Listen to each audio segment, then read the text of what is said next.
I think that You Like This as a project and as a community undertaking is it's a pretty exciting activity. I kind of view it as an activity because it's evolving, changing, being invited as a community member and as an artist to, have my say or, my 2 cents, being able to throw that in is really welcoming.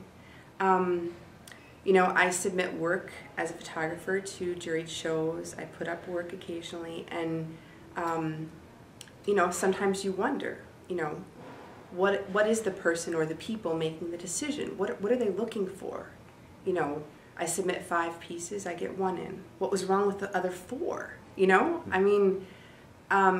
For me, an evaluation or a juried process in a way is a chance to get a certain amount of validation, a little bit of recognition perhaps, a chance to share with a larger community. And so I've always had some of these kind of questions. It's kind of this nebulous thing, like who decides? Who decides that, this work is better than that work? And why is this next to that? And so for me, this was really an exciting invitation by the museum to take a look at, given the chance, how do I decide? And how do I work with another group of people who are not necessarily from the same background or the same set of interests? And how do we come together to put something up? Because at the end of the day, there's a show to be hung. So who decides? And in this case, everybody got to have a little bit of a say, and we'll see how it shakes out. Culturally, in America, to me it seems we're moving toward a place where everyone expects to have a say, to be able to give something a +1 if you're on Google+, or, you like this if you're on Facebook, or, people are calling for a dislike button on Facebook. People are expecting to be able to have a say in their world and anything in their world, and on top of that there's an expectation of being able to self-select, tell your own story, blog, go and perform on a TV show with many other people, and if you combine enough entertainment factor and talent, you get people to call and vote for you. So not necessarily the best sometimes wins, the most appealing wins.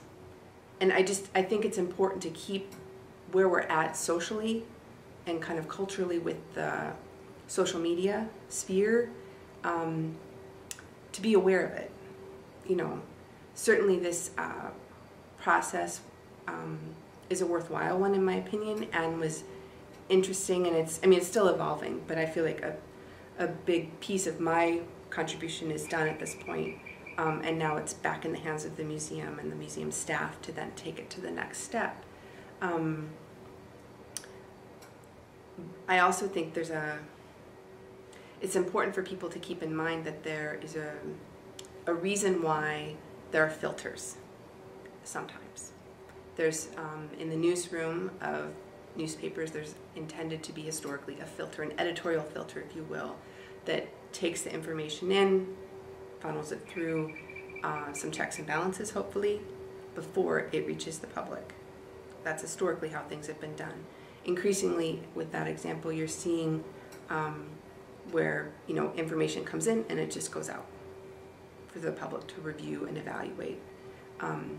In the same way with the You Like This project, there were a set of filters in place.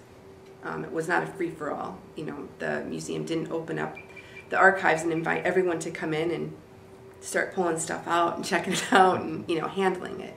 There was a set of filters that were established. People evaluated and voted on what they wanted to see. Based on that, Mr. Mark Ryan extraordinaire came up with a smaller set, and in come the community curators to further evaluate based on their own backgrounds and interests, and also based on the criteria that the public laid out.